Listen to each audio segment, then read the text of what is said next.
శ్రీమాత్రే నమః. సద్గురు జ్యోతిష్యాలయం జూలై నెల రాశి ఫలితాలు కొన్ని అనివార్య కారణాల వల్ల ఒక 10 రోజులు లేటుగా నేను మీ ముందుకు వస్తున్నాను. జూలై 10వ తారీఖు నుండి మొదలు పెడితే జూలై 30 వరకు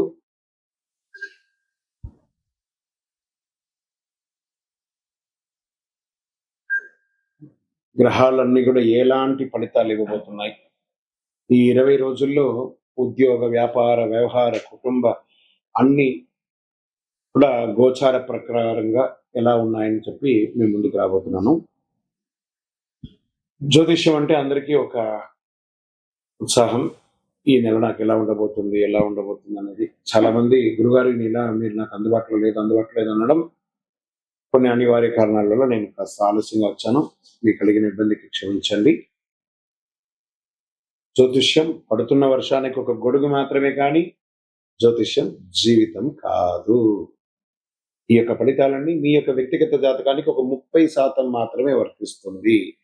జ్యోతిషాస్త్రరీత్యా కుంభరాశి మిత్రులారా, 2026 జూలై 10 నుండి జూలై 30 వరకు గల శుభాశుభ ఫలితాలు వైదిక జ్యోతిష్య ప్రకారం గ్రహాలతో సహా ఎలా ఉంది అని అనుకుంటే, ఏళ్నాటి శని నడుస్తుంది, అవసాన దశ, పాద శనిగా ఉన్నాడు. శని ప్రభావం జీవితంలో స్థిరత్వాన్ని తీసుకుంటుంది.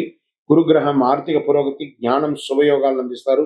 బుధుడు తెలివితేటను పెంచుతాడు. శుక్రుడు కుటుంబంలో ఆనందాన్ని, కుజుడు కార్యదీక్షితం, రాహు విదేశీ అవకాశాలు, కేతు ఆధ్యాత్మిక శక్తిని బలపరుస్తారు.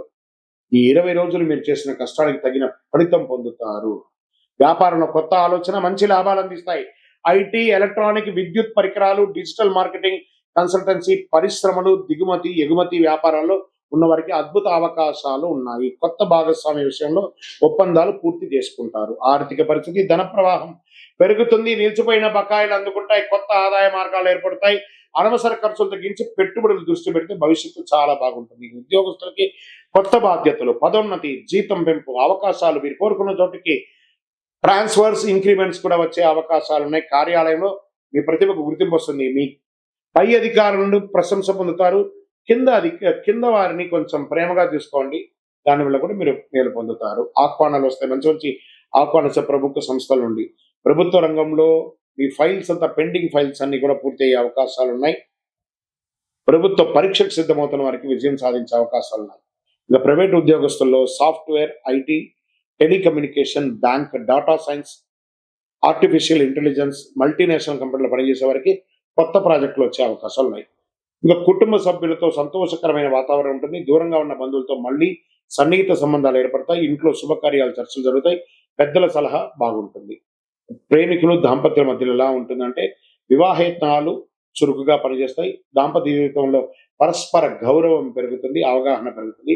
భావోద్వేగాల కంటే పరస్పర విశ్వాసం ఒకరి పట్ల ఒకరికి ఎక్కువ కావాలి. సినిమా రంగం, YouTube, social media, digital content, technical, animation, graphics, design, సంగీత రచన రంగంలో ఉన్న వారికి కొత్త అవకాశాలు లభిస్తాయి. మీ సృజనాత్మకు మంచి గుర్తింపు లభిస్తుంది. విదేశీ ప్రాజెక్టులు కూడా వచ్చే అవకాశాలు ఉన్నాయి. కోర్టు కేసులో అనుకూల పరిణామాలు కనిపిస్తాయి. ఆస్తి, వ్యాపార, కుటుంబ వివాదాలు రాజీ మార్గంలో పరిష్కారం అయ్యే అవకాశం ఉంది. న్యాయపరమైన ఒప్పందాలు జాగ్రత్తలు వ్యవహరించండి. ఇంకా విదేశాలలో ఇంటర్నేషనల్ గా జీవిస్తున్నటువంటి వారికి విదేశ ఉద్యోగాలు, పరిశోధన, ఉన్నత విద్య, వ్యాపార విస్తరణ, వీసా వ్యవహారం నుంచి పురోగతి ఉంటుంది. విదేశాల్లో ఉన్న వారికి సహకారం, కొత్త అవకాశం లభిస్తుంది. ఇంకా ప్రత్యేకించి చిన్న చిన్న వ్యాపారాలు, పెద్ద పెద్ద వ్యాపారాల్లో ఉన్న వాళ్ళు మిశ్రమ ఫలితాన్ని పొందిన వారు ఇక మీదట పురోగతిని పొందే అవకాశాలు బాగా ఉన్నాయి. షేర్ మార్కెట్, టెక్నాలజీ, టెలికమ్యూనికేషన్, విద్యుత్, మౌలిక వసతులు, ఫార్మా రంగంలో దీర్ఘకాలిక పెట్టుబడులు పెట్టండి. రియల్ ఎస్టేట్, భూములు, ఇల్లు కొనండి. అమ్మడం కాదు, ఇప్పుడు అమ్మే టైం కాదు, ఇప్పుడు కొనే టైం. ఆస్తి వివాదాలు పరిష్కరించుకుంటారు. అన్నదమ్ముల మధ్య సఖ్యత కంప్లీట్ గా లోపం అయిపోతుంది.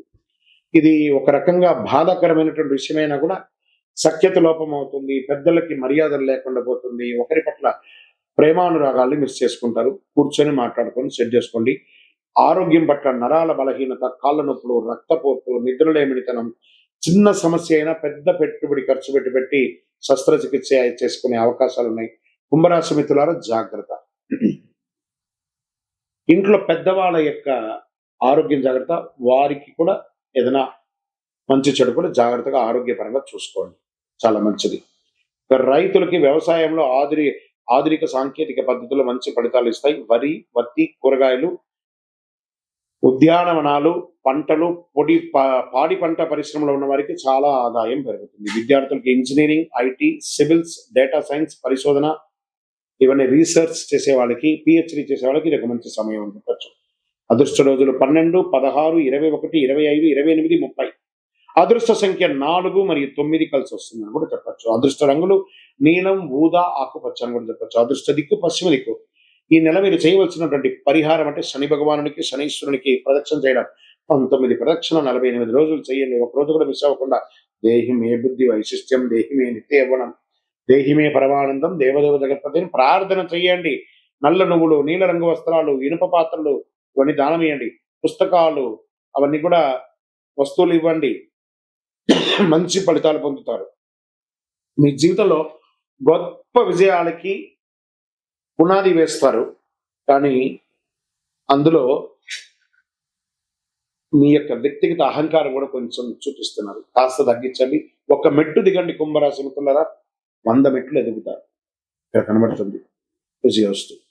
మీ యొక్క వ్యక్తిగత జాతకం తెలుసుకోవాలనుకుంటే మీ పరిసర ప్రాంతాల్లో ఉన్నటువంటి గురువులని సంప్రదించండి, జ్యోతిశాస్త్ర నిపుణుల్ని సంప్రదించండి. లేదా మా ద్వారానే మీరు జ్యోతిష్యం తెలుసుకోవాలి అని అనుకుంటే మన ఛానల్లో కనబడుతున్న డిస్ప్లేలో కనబడుతున్నటువంటి నంబర్కి మీ పేరు, మీ date of birth, time of birth, place of birth WhatsApp చేయండి. మా అడ్మిన్స్ మీకు రిప్లై ఇస్తారు.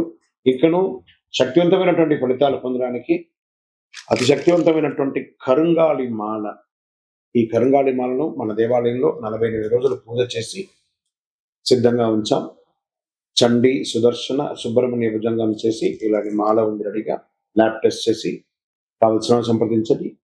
మాతో మాట్లాడి కన్ఫర్మ్ చేసిన తర్వాతనే మాల తీసుకోండి, కానీ డైరెక్ట్గా తీసుకోండి. ఇక్కడ ఆన్లైన్లో మేము అమ్మట్లేదు. మా సంస్థకు మీరు అప్రోచ్ అయితేనే, వాట్సాప్ ద్వారా ఫోన్ చేస్తేనే మీకు ఇస్తాము. కానీ మీరు బయట ఆన్లైన్ నుంచి తెచ్చుకుంటే మా సంస్థకు ఏ విధమైనటువంటి సంబంధం లేదు. మీరందరూ క్షేమంగా ఉండాలని భగవంతుని ప్రార్థిస్తున్నాను. సర్వే జనాః సుఖినో భవంతు. ఇంటి ముందు ముగ్గు వేయకపోతే ఏం జరుగుతుంది? అదొక ప్రశ్న, దానికి ఒక ఆన్సర్.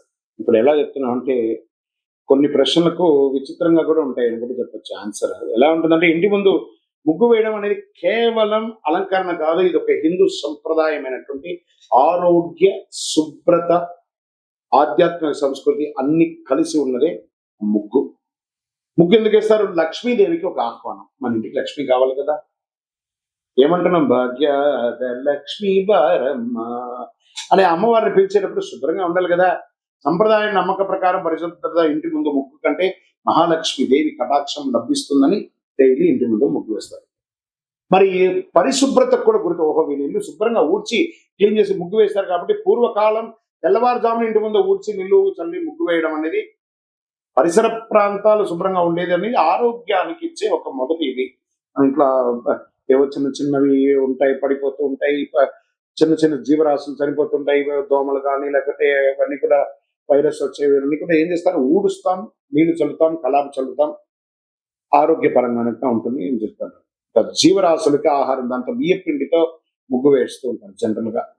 ఇప్పుడు కదా అన్ని వేస్తుంటారు. సంప్రదాయంగా బియ్య పిండితో ముగ్గు వేయడం వల్ల చీమలు, చిన్న చిన్న పక్షులు, వాటికి ఆహారం దొరుకుతుంది కాబట్టి అలా కూడా ఇంటి ముందర ముగ్గు వేస్తారు.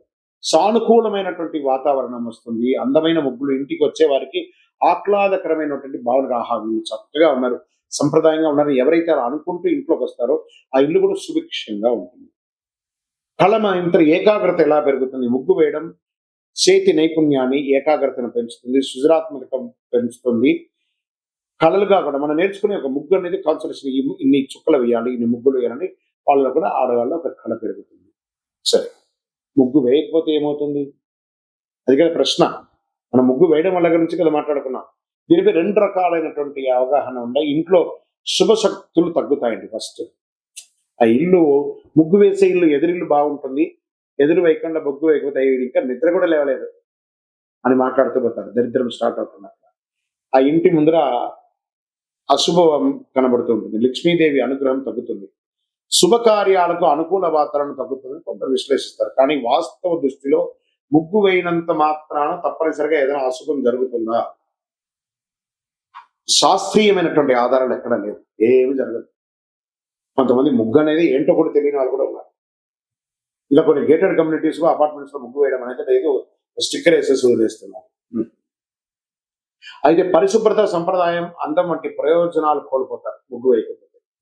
వైదిక సంప్రదాయం ఏ రకంగా చెప్తుంది? ఆధ్యాత్మికంలో ధర్మశాస్త్రాలు ఇంటి పరిశుభ్రంగా ఉంచడం, దేవతారాధనకు ముందు ముగ్గు వేసి గడప కడిగి ముగ్గు వేయడం అనేది పవిత్రత చేకూరుతున్న ప్రాముఖ్యతలు చెప్తున్నారు. ముగ్గు వేయడం అనేది పవిత్రతకు ప్రతీక. తరతరాలుగా వస్తున్న ఆచారం అయితే ముగ్గు వేయకపోతే తప్పనిసరిగా కష్టం వస్తుంది అని చెప్పడానికి ఏ విధమైనటువంటి శాస్త్ర కోణాలు లేదు. ముగ్గు వెయ్యండి, వేయకపోతే మీ ఇష్టం. వేయకపోతే ఏదో తప్పు జరిగిపోతుంది అనేది భ్రమలోకి వెళ్ళకండి, కానీ వేస్తే శుభ్రంగా ఉంటుంది అనేది ముఖ్యం. ఆరోగ్యంగా ఉంటారు. ముగ్గు వేయడం శుభప్రదం, సాంస్కృతిక గొప్ప సంప్రదాయం విజయవస్తు. తులసి మొక్క దగ్గర దీపం ఎందుకు పెట్టాలి? పెట్టకపోతే ఏమవుతుంది? ఈ తులసి మొక్క ప్రతి ఇంట్లో ఉంటుందండి. అది వచ్చి విష్ణు యొక్క స్వరూపం. కృష్ణ తులసి, రామ తులసి అని 2 తులసి ఉంటుంది. దీపం పెట్టాను దేవుడు అని చెప్పేసి ఆ చెట్టులోకి తీసుకుపోయి కొంతమంది పెడతారు. ఆ వేడికి ఆ కరిగిపోతూ ఉంటుంది. అవసరమా? తర్వాత ఆ చెట్టు మొదలు కింద పెడతారు, అవి కూడా కరిగిపోతాయి. చూడండి, తులసి మొక్క పెట్టిన దీపం దగ్గర పెట్టడం వల్ల పెట్టిన దీపము షింక్ అయిపోయి ఉంటుంది. ఆ ఆకులంతా ఖచ్చితంగా దీపం పెట్టాలి తులసి మొక్క దగ్గర. ఆ కోటలాగా ఉంటుంది కదా, బయట పెట్టండి. ఒక చిన్న ముగ్గు వేసి ఆ దీపాన్ని బయట పెట్టండి. అది మన వైదిక సంప్రదాయ ప్రకారం ఒక అద్భుతమైనటువంటి శక్తిగా భావిస్తాం. మహావిష్ణువుకి దీపం వెలిగించడం. ఎక్కడైతే ఎవరు మహావిష్ణు తులసి, ఆ యొక్క తులసికి ఏ దీపం వెలిగిస్తున్నాం? లక్ష్మీపరమైనటువంటి దీపాన్ని వెలిగిస్తున్నాం. అంత అద్భుతమైనటువంటి పవర్ ఉంది. తులసిదేవి విష్ణుమూర్తికి అత్యంత ప్రీతిపాత్రమైనగా భావిస్తూ ఉంటారు. సాయంత్రం తులసి దగ్గర నెయ్యి లేదా నువ్వుల నూనెతో దీపం వెలిగిస్తే శుభం జరుగుతుంది, ఐశ్వర్యం, ప్రశాంతత పెరుగుతుంది. సంప్రదాయంలో ప్రతిరోజు సాయంత్రం కుటుంబ సభ్యులందరూ ఒక చోట వెలిగి ప్రార్థన చేసే అలవాటు ఉండేది. ఇంట్లో భక్తి, క్రమశిక్షణ, ప్రశాంతత పెరుగుతుంది. ఆ దీపం కొండెక్కేంత వరకు రాత్రి ఆహారం తీసుకోరు చాలా మంది. ఇది మంచి ఆచరణ. సాయంత్రం దీపం వెలిగించడం వల్ల ఇంటికి పరిసరంగా ఆహ్లాదకరమైనటువంటి వాతావరణం ఏర్పడుతుంది. తులసి మొక్క యొక్క స్వభావమే స్వయం సువాసన, ఔషధ గుణాలు కలిగి ఉన్నటువంటి అద్భుతమైనటువంటి ఒక కల్ప వృక్షం. ప్రతిరోజు సంరక్షించడం వల్ల ఇంటికి పచ్చదనం కూడా పెరుగుతుంది. ఎప్పుడు వెలిగించాలి? ఉదయం సూర్యోదయాత్పూర్వం వెలిగించవచ్చు, సాయం సంధ్యలో వెలిగించవచ్చు. కార్తీక మాసంలో ప్రతిరోజు తులసి దగ్గర దీపం వెలిగించడం వల్ల విశేషమైనటువంటి ఫలితాలను పొందే అవకాశాలు బాగున్నాయి. ఏ నూనెతో వెలిగించాలంటే నువ్వుల నూనె లేదా ఆవు నెయ్యితో వెలిగించండి, విశేషమైన ఫలితాలు పొందుతారు. తులసి దగ్గర దీపం వెలిగించిన ఐశ్వర్యం లేదా కష్టాలు దొరకడం వంటి ఫలితాలు సంప్రదాయ విశ్వాసాలకి ఆధారపడి ఉంటుంది.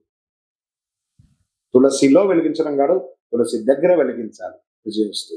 నిత్య దీపారాధన చేయడం వల్ల ఫలితం ఏంటి? దీపం జ్యోతి నమస్తుభ్యం చెప్పి మనం ప్రార్థన చేస్తుంటాం. దీపం వెలిగించడం వల్ల జ్యోతి వెలిగెను, మకర జ్యోతి వెలిగెను. దానివల్ల ఏం లాభం? అజ్ఞాన్ని పారదోలే జ్యోతి వెలుగుతుంది అనమాట. ప్రతిరోజు స్నానం చేసి మన ఇంట్లో దేవుడి దగ్గర దీపం వెలిగించడం, తులసి కోట దగ్గర దీపం వెలిగించడం ఒక సంప్రదాయం అండి. ఉదయ సాయంత్రంలో ఇలా వెలిగించడం వల్ల ప్రతిరోజు భక్తితో దీపారాధన చేసి ఇష్టదైవ అనుగ్రహం పొందుతారు. మనకు డైరెక్ట్ గా భగవంతుడికి మనము ఆహారం ఇవ్వాలి, అందుకే హోమాది కృత్యాలు చేస్తారు కదా. ఈ దీపం యొక్క కాంతితో ఆ నూనె కరిగి ఆకాశం వెలిగి మన ఇష్టదేవుడికి ఆహారంగా మారి మనకు అనుగ్రహంగా తిరిగి రావడమే దీపారాధన యొక్క ఫలితం. లక్ష్మీ కటాక్షం, ఇంట్లో శుభం, ఐశ్వర్యం, సిరి సంపదలు వెలుగుతుంది. దీపం వెలుగుతుంది చూసారా, అలా ఆ చుట్టుపక్కల చూడండి, ఒక బ్రైట్ గోల్డెన్ ఫ్రేమ్ తో వెలుగుతుంది ఆ దీపం. అవన్నీ కలర్ ఇమాజినేట్ చేసేదా, అదే అద్భుతం సృష్టి అని కూడా చెప్పచ్చు. మానసిక ప్రశాంతత పెరుగుతుంది, మనసు ప్రశాంతంగా ఏర్పడి చక్కగా కుటుంబంలో సామరస్యం పెరుగుతుంది. ఆహా, ఎవరో ఇంట్లో కోడలు, అత్త, మామ ఎవరైనా దీపం వెలిగించారని చెప్తుంటారు చూసారా, చాలా అద్భుతమైనటువంటిది ఉంటుంది.